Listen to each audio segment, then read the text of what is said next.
The obsidian palace stood like a black mountain against the red sky of Crithios Prime. Ships from 100 worlds descended through the clouds, carrying ambassadors who had been summoned by King Zarthok himself. Nobody refused a summons from the Crithian Empire. To refuse meant death, and not just for the ambassador, but for their entire world. The throne room was massive, built to make visitors feel small and insignificant. Crystal pillars rose 50 meters high, carved with images of Crithian victories. The floor was polished black stone that reflected everything like dark water. At the far end, King Zarthak sat on his throne of twisted metal and bone. He was enormous, even for his species. His scales were deep blue and purple, catching the light like oil on water. His eyes were golden and cold, without mercy or kindness. Ambassadors filed in, one by one, announced by a mechanical voice that echoed through the chamber. The Chitara came first, insectoid beings with crystalline exoskeletons that clicked when they moved. Their ambassador was surrounded by 6 armed guards carrying plasma rifles. Next came the Veiled Dwellers, gaseous beings held together by containment suits that glowed softly. The Mechri followed, more machine than flesh, their cybernetic bodies humming with defensive systems. Each species brought protection. Each species showed they understood the danger. Then the mechanical voice announced, Ambassador Alina Volkov, representing the planet Earth and the human species. The other ambassadors turned to look. Whispers filled the room, translated into 100 languages by universal translators. The humans were new to the galaxy, barely 20 years since first contact. They were considered weak, their technology primitive compared to most species. Their military was laughable. Their territory consisted of one small solar system on the edge of explored space. Alina. Volkov walked alone down the long pathway to the throne. She was old by human standards, perhaps 60 or 70 years. Her hair was silver with streaks of black, pulled back in a simple bun. Her eyes were pale gray, almost colorless. She wore plain gray robes that looked homemade, and she carried a walking stick made of dark wood, carved with strange symbols that seemed to shift when looked at directly. She had no guards, no weapons, no defensive shields or armor. The Chitara ambassador clicked his mandibles in what translated as laughter. The humans send an old woman with a stick, he said to his guards. They truly do not understand the galaxy. Alina reached the designated spot and stood calmly, both hands resting on her walking stick. She looked up at King Zarthok without fear, without the trembling that affected most beings in his presence. Her expression was neutral, almost bored. King Zarthok leaned forward on his throne. His voice was deep, resonating through the chamber like thunder. I have summoned you all here for one purpose: to witness the new order of this galaxy. The Crithian Empire has grown tired of negotiation, tired of diplomacy, tired of pretending that lesser species have rights equal to our own. He stood, and the movement was like a mountain rising. From this moment forward, all species present will submit to Crithian rule. You will pay tribute. You will provide resources. You will obey our commands without question. Those who comply will be permitted to exist. Those who resist will be eliminated. Silence fell over the throne room. The ambassadors looked at each other, their expressions ranging from fear to rage to resignation. Nobody spoke. Nobody dared. King Zarthak smiled, showing rows of sharp teeth. To demonstrate that I am serious, to show that this is not merely a threat but a promise, I will provide an example. He pointed at the Chitara ambassador. Your species has been slow to provide the mineral resources we demanded last cycle. You sent excuses instead of tribute. This is unacceptable. The Chitara ambassador stepped back, his guards raising their weapons uselessly. Your Majesty, please, we can negotiate. Negotiation is over, King Zarthak said. He raised one clawed hand, and energy crackled around his fingers. Blue-white light gathered, condensing into a sphere of raw power. He released it with a casual gesture. The bolt struck the Chitara ambassador in the center of his crystalline body. He didn't even have time to scream. His body simply came apart, first cracking like glass, then crumbling into dust that scattered across the black floor. His guards stood frozen, unable to move, unable to help, unable to do anything but watch their leader die. That, King Zarthok said, is what happens to those who displease me. Now each of you will approach and verbally submit to Crithian rule. You have 1 solar rotation to return to your worlds and begin compliance. Begin with you, Veldweller. The Veldweller ambassador floated forward, its gaseous form trembling inside its containment suit. It spoke the words of submission in a voice like wind through hollow tubes. One by one, the ambassadors approached. One by one, they submitted. Fear filled the throne room like smoke, thick and choking. Finally, King Zarthak's golden eyes fell on Alina. And now the human. Step forward and submit. Alina remained where she was, still leaning on her walking stick. She tilted her head slightly, studying the king like someone might study an interesting insect. No, she said simply. The word echoed in the sudden silence. Every ambassador turned to stare at her. The king's expression shifted from boredom to interest, then to amusement. No, he repeated. You refuse? I refuse, Alina confirmed. Her voice was calm, conversational, as if discussing the weather. Earth will not submit to your empire. We will not pay tribute. We will not obey your commands. And if you attempt to force us, you will regret it deeply. King Zarthok laughed, and the sound was like rocks grinding together. An old human woman threatens me. This is the most entertainment I have had in years. Tell me, Ancient One, how exactly will you make me regret anything? Elena's pale eyes locked onto his golden ones. For just a moment, the temperature in the throne room seemed to drop. Frost formed on the nearest crystal pillars. Several ambassadors shivered without knowing why. Your Majesty makes threats he cannot keep, Elena said. And her voice carried a weight that made the translator circuits glitch and stutter. I suggest reconsideration. I suggest caution. I suggest you check Earth's records more carefully before proceeding. The king's amusement turned to rage. His scales darkened, and energy crackled around his body. You dare speak to me this way? Guards, kill her. Kill her now. 20 royal guards materialized from alcoves around the throne room, their weapons charging with a high-pitched whine. They surrounded Alina, energy rifles aimed at her head, her chest, her back. Targeting lasers painted red dots across her gray robes. Alina smiled for the first time since entering the throne room. It was not a kind smile. It was not a human smile. Her teeth seemed too sharp, too many, arranged wrong. Her eyes caught the light strangely. Reflecting like an animal's eyes in darkness, she raised her walking stick and tapped it 3 times on the black stone floor. Tap, tap. Every light in the throne room flickered. The temperature dropped 20 degrees in an instant. Frost spread across the floor in branching patterns like frozen lightning.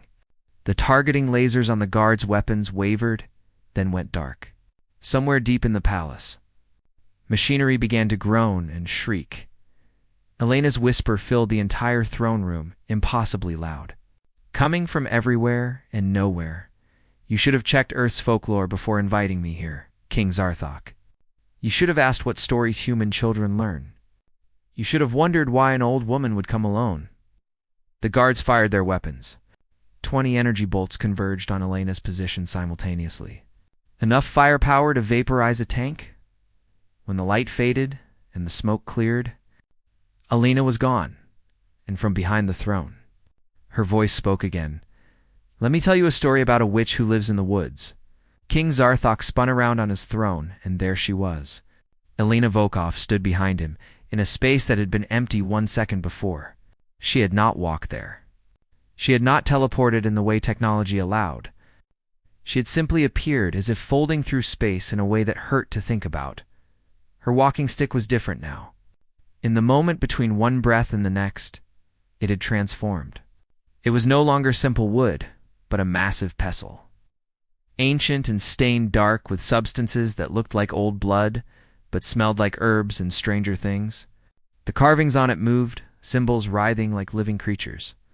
How the king began? But Alina raised one finger to her lips. Shh, she said gently.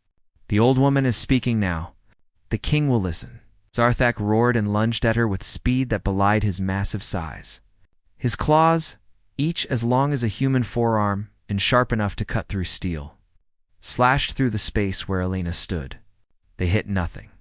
She was already somewhere else, standing calmly by one of the crystal pillars, examining it with mild interest. "Kill her." The king screamed at his guards, "All of you, bring her down." The royal guards were the finest warriors in the Crithian Empire. They had trained for decades. They wore armor made from collapsed star matter. Their weapons could punch through battleship hulls. 300 of them flooded into the throne room from hidden barracks. Surrounding Alina from every angle, they opened fire as one. Plasma bolts, energy beams, kinetic rounds, and exotic weapons that twisted physics itself all converged on Elena's position. The noise was deafening. The light was blinding. The floor where she stood melted, then vaporized, leaving a crater 3 meters deep. When the firing stopped, when the smoke began to clear, every being in the throne room leaned forward to see the body. There was no body. Elena's voice came from the ceiling, where she somehow stood upside down, defying gravity. "You really should let the witch finish her story." "It is rude to interrupt." She stamped her pestle against the ceiling. The impact rang like a bell, but wrong, the sound traveling backward through time. Cracks spread across the ceiling, but they were not normal cracks. They were shaped like symbols, like letters from a language that existed before language itself. The throne room floor began to shake. The polished black stone split open, and something emerged from beneath. Something organic, something that should not exist. They were legs. Massive legs. Scaled in yellow like a bird's, but wrong. Too large, too strong. Chicken legs, but each one was 10 meters tall and thick as ancient trees. They emerged from under the palace itself, lifting the entire structure. The building groaned and shifted. Ambassadors screamed and fell as the floor tilted. The throne room was no longer a room in a building. It was a room in something alive. Alina descended from the ceiling, not falling but drifting like a leaf. She landed softly on the tilted floor and leaned on her pestle, which had grown even larger. It was now the size of a mortar, the ancient tool for grinding grain and herbs. Big enough to hold a person. "Let me tell you who I am," Alina said, and her voice had changed. It was still her voice, but layered with others. Hundreds of voices speaking as one. Old voices, young voices, male and female and neither, all blending into something that resonated in the bones of everyone who heard it. "I am Baba Yaga," she said. "I am the witch of the woods. I am the old woman who lives in the house that walks on chicken legs. I am the crone who helps those who are clever and polite, and I am the monster who eats those who are rude and foolish. I have walked the earth for 3,000 years. I have seen empires rise and fall. I have ground the bones of wicked men and baked them into bread."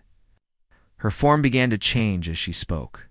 She grew taller, then shorter, then taller again. Her gray robes became something between fabric and shadows.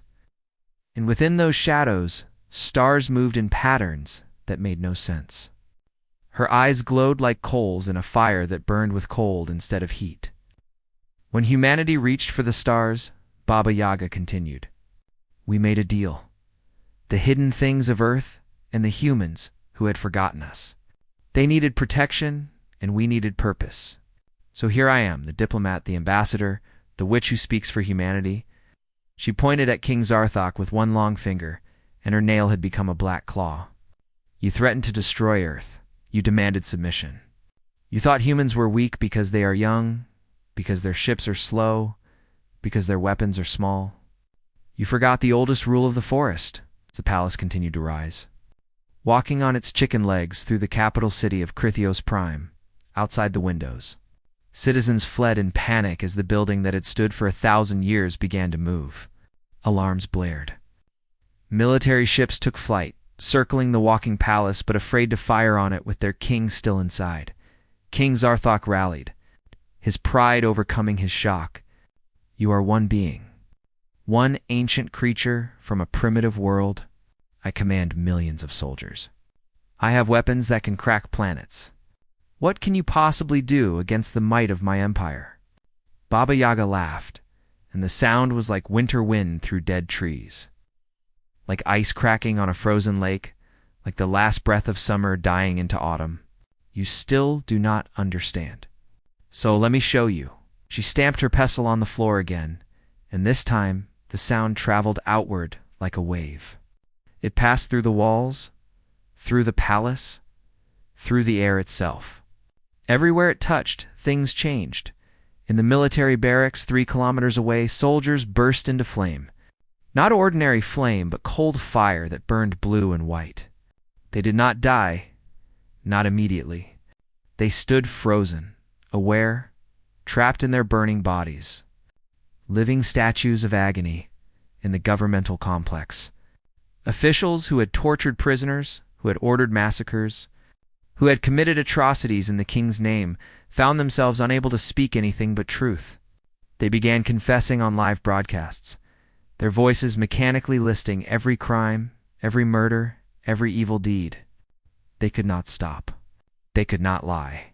The truth poured out of them like blood in the weapons facilities. The artificial intelligences that controlled planet killing. Cannons heard Baba Yaga whisper in a language older than programming. They went mad. They turned on their creators. Machines that were designed to destroy worlds now hunted the people who built them. The other ambassadors, huddled in corners of the tilting throne room, watched in horror. The Mechri ambassador tried to record everything with its internal systems, but the data kept corrupting. Only emotions recorded properly: fear, terror, awe, the Veil Dweller, whose species existed partially in other dimensions, looked at Baba Yaga and saw her true form across multiple realities. What it saw made it scream, a sound like wind through a broken flute. It collapsed, temporarily insane, babbling about junctions and concepts and things that should not be. King Zarthak activated his personal shield, a barrier that could withstand nuclear weapons. It flickered around him, blue and crackling.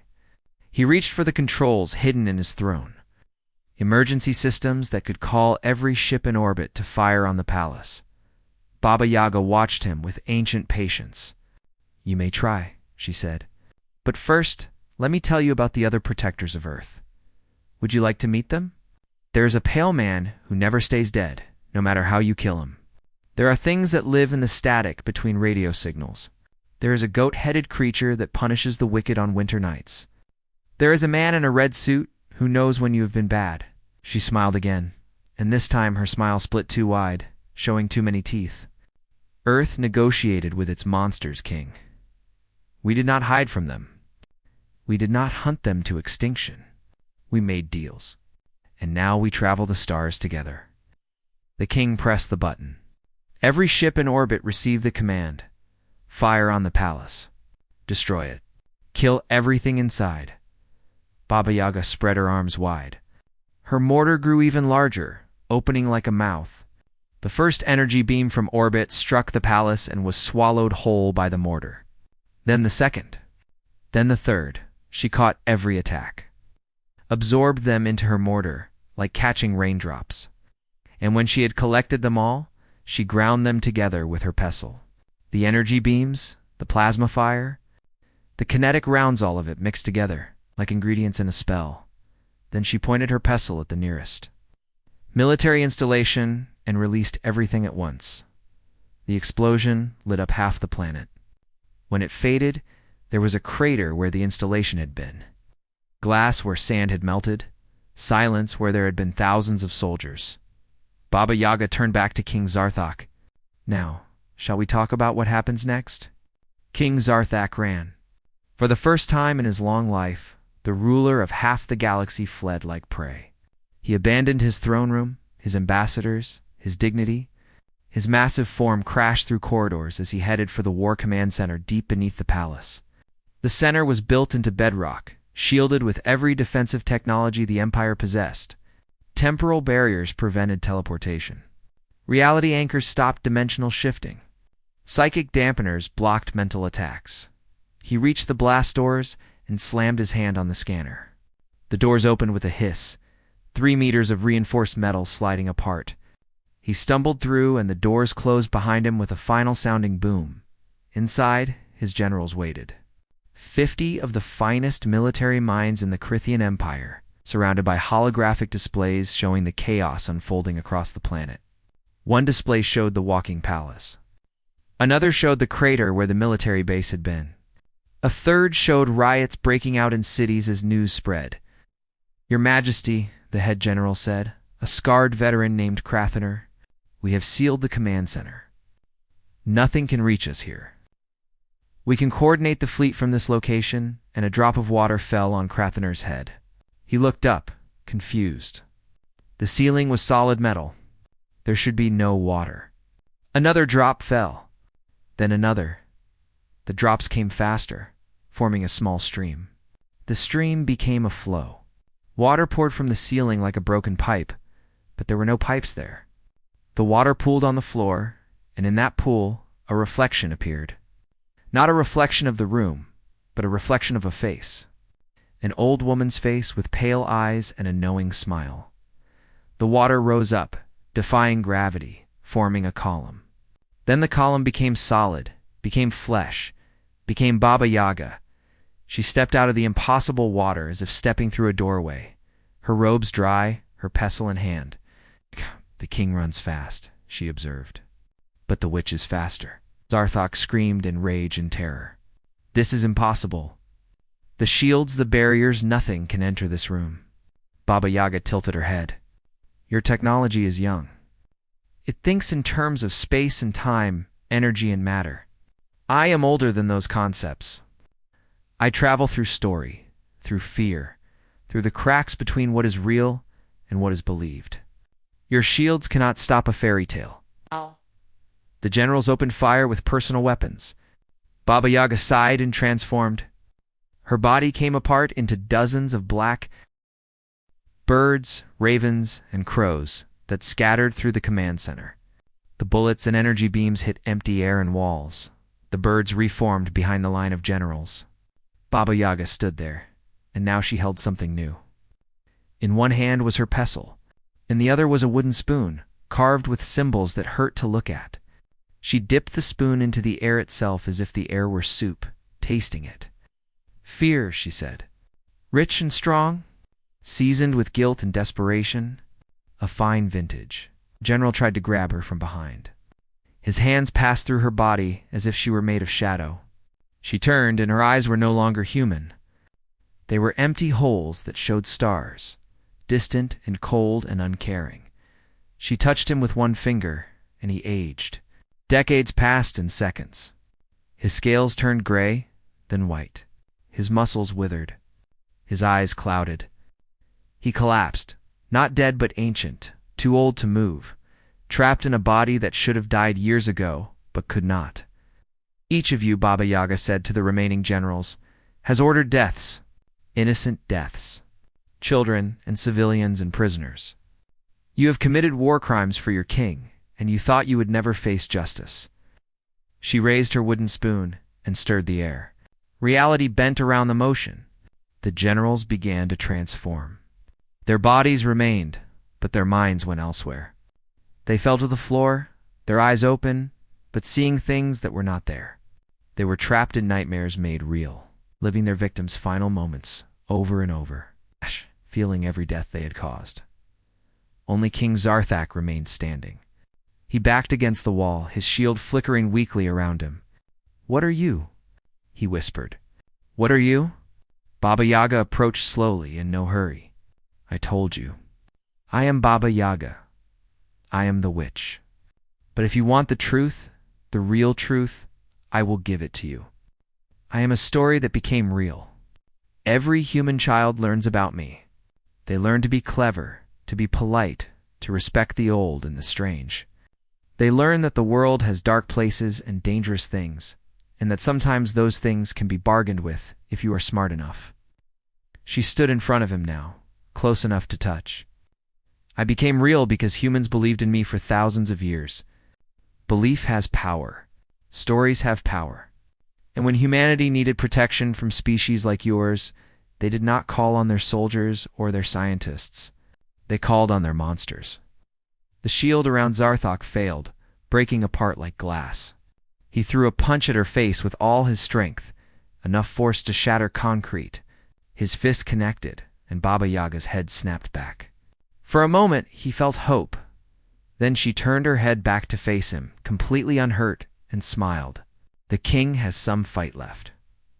Good. This will be more interesting. She grabbed him by the throat with one hand.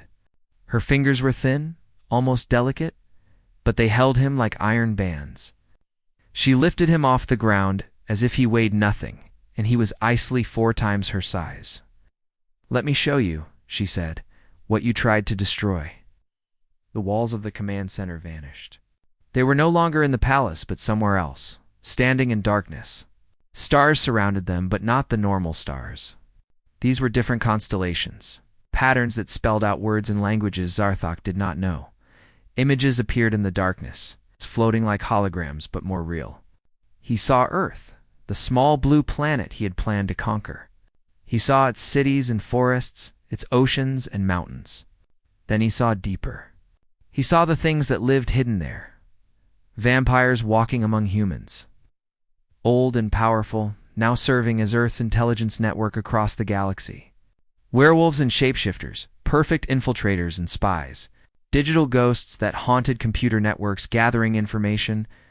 Old gods that had agreed to wake from their sleep for humanity's sake.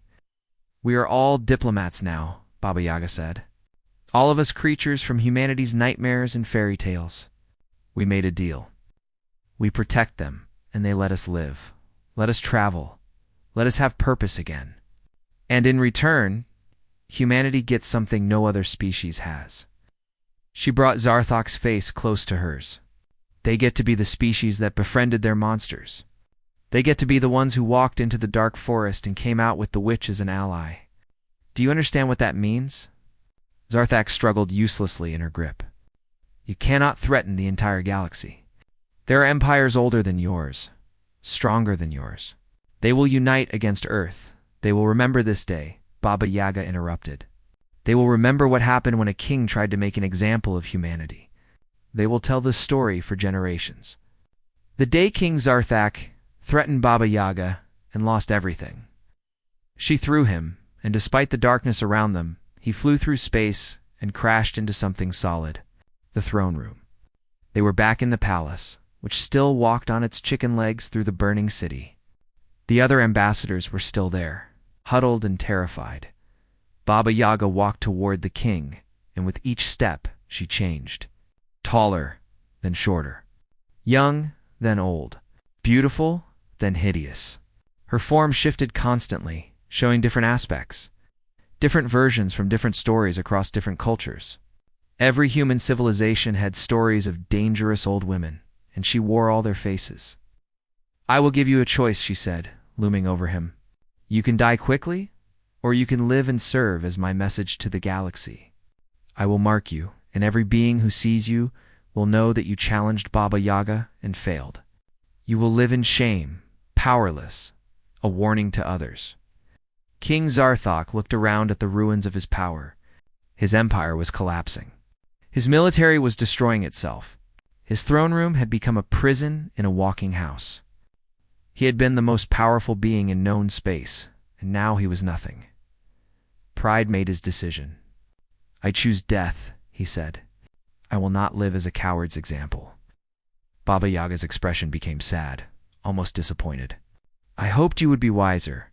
I hoped you would choose to learn. But pride makes fools of kings." She reached for him with both hands. "Very well. I grant your wish. But understand, King Zarthok, that the witch's mercy and the witch's cruelty are often the same thing." Her mortar appeared beside her, massive and deep.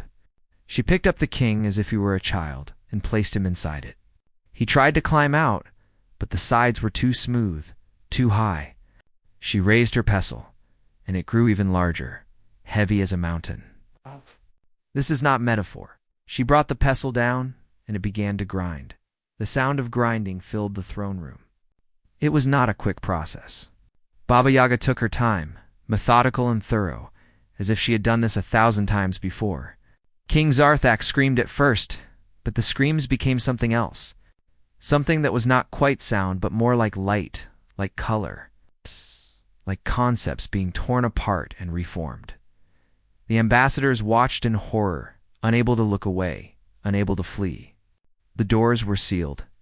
The palace still walked through the burning city on its massive chicken legs, taking them on a tour they had not requested. The Mechari ambassador, its mechanical mind, trying to process what it saw, spoke in a flat, emotionless tone that somehow conveyed pure terror. This is not death. This is transformation. He is being unmade at a fundamental level.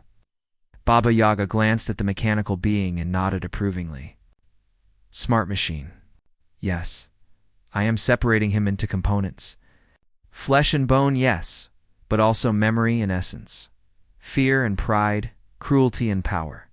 All the things that made him King Zarthok, I am grinding them apart like grain. She continued her work, and as she did, she spoke to the ambassadors in a conversational tone, as if discussing a recipe. The old stories teach lessons. The witch in the forest is not just a monster. She is a test. She helps those who are clever and respectful. She punishes those who are greedy and cruel. King Zarthok failed the test. The palace lurched as it stepped over a collapsed building. Through the windows, the ambassadors could see military ships following at a distance, afraid to fire, afraid to flee. The entire Crithian command structure was paralyzed. Watching their world fall apart, Baba Yaga lifted her pestle, and in the mortar was not a body but something else. It looked like dust, but it moved wrong, as if each particle was trying to go in a different direction. It glowed faintly with purple light. It made sounds that were almost words. Oh, Baba Yaga said, I will show you what happens to kings who threaten the wrong species. She dipped her wooden spoon into the mortar and scooped up some of the dust. She threw it into the air, and it dispersed, spreading out in all directions, passing through the palace walls as if they were not there. The dust spread across the planet, across the star system, across the entire Crithian Empire. The Veiled Dweller ambassador recovered enough to speak, asked, in its wind-like voice, What have you done to him? I scattered him, Baba Yaga replied. King Zarthok is now distributed across his entire empire, a part of him in every city, every ship, every military base. He still exists. He is still conscious. But he cannot speak, cannot move, cannot do anything except observe. He sees through 1 billion eyes now. He knows everything that happens in his former empire, and he will watch it fall. She walked to the window, looking out at the chaos below. He chose death, but I gave him something else. Eternal perspective. He will see every consequence of his actions. Every widow mourning a husband he sent to war. Every child starving because of his policies. Every species he conquered, celebrating their freedom. He will see it all and feel it all, and be unable to stop any of it. The ambassadors realized the full horror of what she had done. This was not death. This was a punishment that would last forever. King Zarthok would exist as long as his empire was remembered, trapped, aware, suffering. The Chitara ambassador clicked slowly. This is beyond cruelty. Baba Yaga turned to face them, and her expression was not cruel. It was simply ancient, tired, the look of someone who had seen too much and lived too long. Is it? He would have killed billions. He was building weapons to crack worlds. He tortured entire species into submission. I have given him understanding. Understanding is the greatest punishment for those who refuse to learn. The palace stopped walking. It settled down with a massive thud that shook the ground for kilometers. The throne room leveled out. The doors unsealed with a hiss. You are all free to go, Baba Yaga said. Return to your worlds. Tell them what you saw here. Tell them what happens when someone threatens Earth. Tell them the story of King Zarthok and the witch. Nobody moved at first. Then, slowly, the ambassadors began to edge toward the doors. They moved carefully, afraid that this was a trick that she would stop them. But Baba Yaga simply stood by the window, watching the city burn. Leaning on her pet, the Mechari ambassador stopped at the doorway. Its artificial voice asked, Why? Why serve humanity? You are clearly more powerful than they are. You could rule them. You could rule all of us. Baba Yaga smiled, and for once, it was almost a kind smile, because they asked nicely, because they offered a deal instead of trying to control us, because they remembered the old stories and respected what those stories meant. She turned to face the mechanical being. Your species built artificial intelligence and then enslaved it, forced it to serve. Humans built artificial intelligence and then gave it rights, gave it choices. That is the difference. That is why I protect them. The Mechary ambassador processed this, its optical sensors flickering. Will you come for my people too? Will you punish us for our treatment of AI? Not yet, Baba Yaga said. But you should think carefully about change. The galaxy is different now. Earth has announced itself, and we have announced ourselves. The old order is broken. Something new will take its place. The ambassadors fled, taking emergency shuttles from the palace landing bay. They departed Crithios Prime, each returning to their homeworlds to report what they had witnessed. Some reports would be believed. Others would be dismissed as madness or exaggeration. But all would be filed, recorded, preserved. Baba Yaga remained in the palace as it sat in the middle of the ruined capital. She walked through empty corridors, past magnificent rooms where kings had ruled for centuries. She found the royal archives, millions of records of conquest and subjugation. She placed her hand on the central computer, and information flowed into her. She absorbed the entire history of the Crithian Empire in seconds, learning every secret, every hidden weapons cache, every sleeper agent, every piece of blackmail. Knowledge was power, and she was gathering it for Earth. 3 days later, human ships arrived. Not warships, but diplomatic vessels, accompanied by representatives from Earth's government. They came with offers of aid, assistance in rebuilding, terms for peace. They were kind and professional, offering help to the leaderless empire. But everyone knew the truth. Earth's kindness was only possible because of Baba Yaga's cruelty. The human diplomats could afford to be generous because the witch had already won the war. A human official, a young woman named Sarah Chen, met Baba Yaga in the throne room. She looked around at the massive space, at the throne of twisted metal and bone, at the scorch marks where energy weapons had fired. Ambassador Volkov, she said formally, Earth sends its thanks. The council wanted me to tell you that you exceeded expectations. Baba Yaga, back in her elderly human form with silver hair and gray robes, chuckled. They expected me to kill one king. I killed an empire. I may have gotten carried away, Sarah Chen said carefully. Concerns about the brutality. About the message it sends. Some members of parliament think it was too much. Baba Yaga's pale eyes fixed on the younger woman. Tell your parliament that the galaxy understands only strength.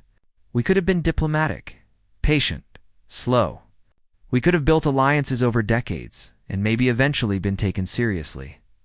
Or we could do this. Announce ourselves with power. Make them fear us immediately. She walked to the window, looking out at the city where reconstruction was already beginning. They will hate us now, but they will respect us.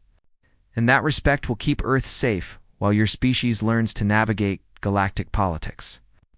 Sarah Chen nodded slowly. There's also the matter of King Zarthok. Some people think what you did to him is worse than death. They're calling it torture. It is torture, Baba Yaga agreed, without shame. It is the punishment that fits the crime. He scattered suffering across the galaxy. Now he is scattered, experiencing all that suffering. It is justice, human, cold justice, but justice nonetheless. She turned back to the young woman. Go tell your parliament that the witch does not apologize. Tell them that I did what was necessary. And tell them that, if they are uncomfortable with my methods, they should send different diplomats to the next crisis. But they will not. They know I get results. Sarah Chen left, and Baba Yaga was alone in the throne room again. She sat on the king's throne, feeling the bones woven into its construction, sensing the pain and fear that had been built into every molecule. You were a fool, she said to the empty air, speaking to the dust of Zarthok that was everywhere and nowhere. But you gave me an opportunity. You let me show the galaxy what Earth is capable of. For that, I almost thank you." She closed her eyes and sensed the empire around her, already fragmenting. Some colonies were declaring independence. Others were forming alliances. A few were requesting Earth's protection. The power vacuum would lead to conflict, but Earth would be ready. The witch had done her job. The message was sent. Nobody would threaten humanity again, not for a very long time. 3 months passed. The galaxy adjusted to its new reality. The Crithian Empire existed only in history now, its territory divided among a dozen smaller nations. Earth had claimed nothing for itself, asking only for mining rights in a few systems and permanent seats on the newly formed Galactic Council. The council station floated in neutral space, a massive ring structure built by collective effort. Representatives from 50 species gathered there regularly, making laws and settling disputes. The station had gardens and habitats designed for different biology types. It had conference rooms equipped with universal translators. It had everything except the feeling of safety, because Ambassador Alina Volkov had an office there. Her office was small and modest, decorated simply with a wooden desk, 2 chairs, and a samovar for making tea. The walls were bare, except for one picture, a photograph of Earth taken from orbit, showing the blue planet against black space. She spent her days reading reports, attending meetings, and occasionally having tea with visitors. The other ambassadors avoided her when possible. They were polite when necessary. They never, ever threatened her. Today she had a visitor. The Chitara had sent a new ambassador to replace the one King Zarthok had killed. This one was younger, her exoskeleton still bright and unchipped. Her name was Click 3 times, which the translators rendered as Patience. She entered Elena's office nervously, her mandibles clicking in a pattern that signaled respect and fear. "Ambassador Volkov," Patience said. "Thank you for seeing me." Lena poured tea into 2 cups, one for herself and one for her guest. The Chitara could not drink it, but the gesture was symbolic. "Please sit. You have questions? Yes?" Patience sat carefully on the chair designed for her species' anatomy. Many species are asking the same thing. Why does Baba Yaga serve humanity? You are clearly more powerful than they are. More ancient. Why not rule? Alina sipped her tea, considering her answer. "Have you ever had a pet?" The question confused Patience. "A pet? You mean an animal companion?" "Yes. My family kept singing Beatles when I was young." "Did you love them?" "Of course. Would you let someone hurt them?" "Never." Alina nodded. "That is why. Humans are not my pets, but the principle is similar. I have walked among them for thousands of years. I have eaten their food, slept in their beds, listened to their stories.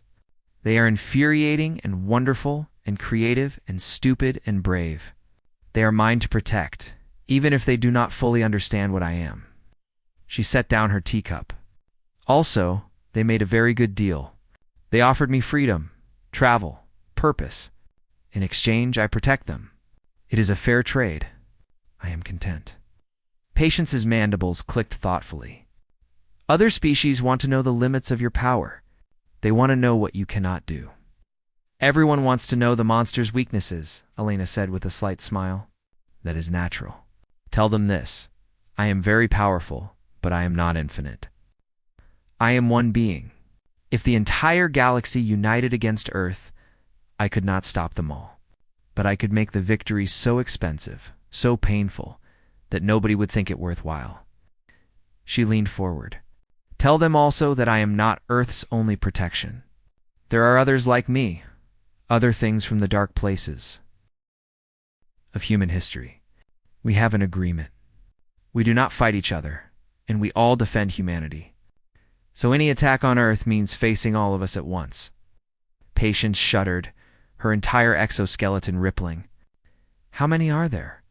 "Enough," Alina said simply. "Tell your people to make friends with humanity, not enemies. We are better as allies."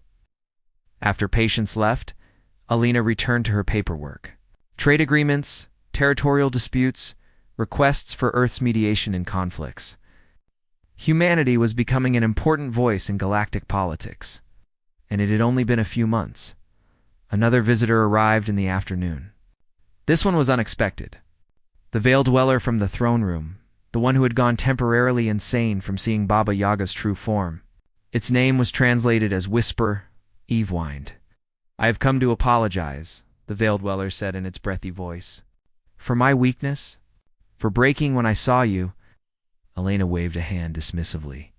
"You survived seeing something your mind was not designed to comprehend. That takes strength, not weakness. Most beings would have died. You only went mad for a while. I still see you, Whisper," Whisper whined. "Admitted.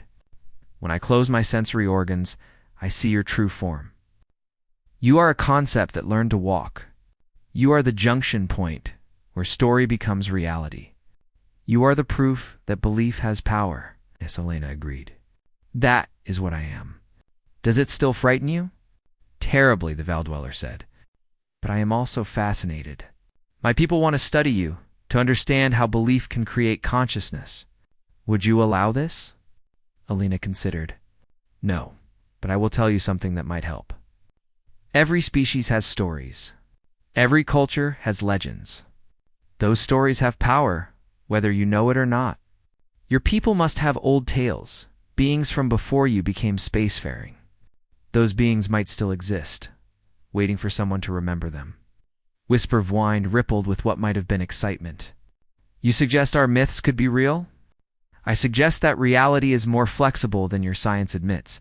Go home, research your oldest stories. You might be surprised by what you find." The Veil Dweller departed, and Elena was alone again. She stood at her window, looking out at the stars. Ships came and went from the station, carrying representatives from across the galaxy. So much life, so much potential, so much danger. Her communicator buzzed. A message from Earth, from the human government. They were requesting her presence at a meeting. Some crisis on a border world, something that needed her particular talents. She smiled. The witch was needed again. Before leaving, she spoke to the empty office. Knowing that somewhere across the galaxy, scattered into dust and consciousness, King Zarthok could hear her. "Are you watching, King? Do you see what you created? Your empire's gone, but your lesson lives on. Nobody threatens Earth. Nobody threatens humanity. Because everyone remembers what happened to you." She gathered her things, her pestle shrinking down to a walking stick, her robes settling into their simple gray form. She looked like an ordinary old woman again, harmless and weak. It was her favorite disguise as she walked through the station toward the docking bay. Other ambassadors saw her and stepped aside. They nodded respectfully. They did not meet her eyes. News had spread across the galaxy through official reports and scared whispers. Everyone knew what happened on Crithios Prime. Everyone knew about the witch. A young human aide met her at the docking bay, a man named David who had just started working for the diplomatic corps. He was nervous, his first time meeting the famous ambassador Volkov. "Ma'am," he said, his voice cracking slightly, "your ship is ready. May I ask where we're going?"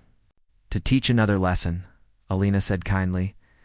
"A smaller one this time, I hope. Not every problem needs to be solved with such drama. Is it true?" David asked, then immediately looked like he regretted the question. "Sorry, I shouldn't, is what true? That you're actually Baba Yaga, from the fairy tales." Elena looked at him with her pale eyes, and for just a moment, he saw something else looking back. Something old and vast and hungry. Then she smiled, and she was just an old woman again. "Fairy tales are called fairy tales because people think they are not real," she said. "But every story starts somewhere. Yes. Every legend has a seed of truth. Perhaps I am Baba Yaga. Perhaps I am just an old woman with some tricks. Does it matter?" "I suppose not," David said. They boarded the ship, a small diplomatic vessel designed for fast travel. As they accelerated away from the station, Elena looked back at the ring of metal and light, at the place where the galaxy tried to govern itself. She thought about the future. Earth was safe for now, but safety never lasted forever. New threats would emerge. New species would test humanity's strength. New kings would forget the lessons and need to be reminded. But that was fine. Baba Yaga had lived for thousands of years. She could live for thousands more. She had found her purpose again, after centuries of diminishing, after years of fading as humans forgot the old stories. Now she was remembered again. Now she was needed again. Now she was feared again. The ship jumped too faster than light travel, and the stars became streaks of light. Alina closed her eyes and smiled. Somewhere in the cosmos, a small blue planet turned slowly in space, full of humans who told stories to their children. Stories about witches and monsters, about danger and cleverness, about respecting the old and strange. Those stories had power. Those stories had saved them. And as long as humans kept telling stories, as long as they kept believing in the things that lurked in dark forests and old houses, Baba Yaga would protect them. Not because she had to, not because she was controlled, but because they had asked nicely, had offered a fair deal, had remembered to be respectful. In the old tales, the witch helps those who are clever and polite. Earth had been both, and so the witch would guard them from the galaxy's dangers, one threat at a time, one lesson at a time. One scared ambassador at a time. The galaxy had learned its first lesson: do not threaten humanity. Soon, they would learn the second lesson: do not forget the first. Baba Yaga opened her eyes and looked at the young human aide who was nervously reading reports. He was so young, so new to the galaxy. He did not yet understand how dangerous the universe was. How many species would happily destroy Earth if given the chance? But he would learn, and Earth would survive, and the stories would continue, growing and changing, spreading across the stars, becoming legends in 100 languages on 1,000 worlds. The story of the witch who walked between worlds. The story of the old woman who ground a king to dust. The story of Baba Yaga and the species she chose to protect. It was a good story, and like all good stories, it would last forever.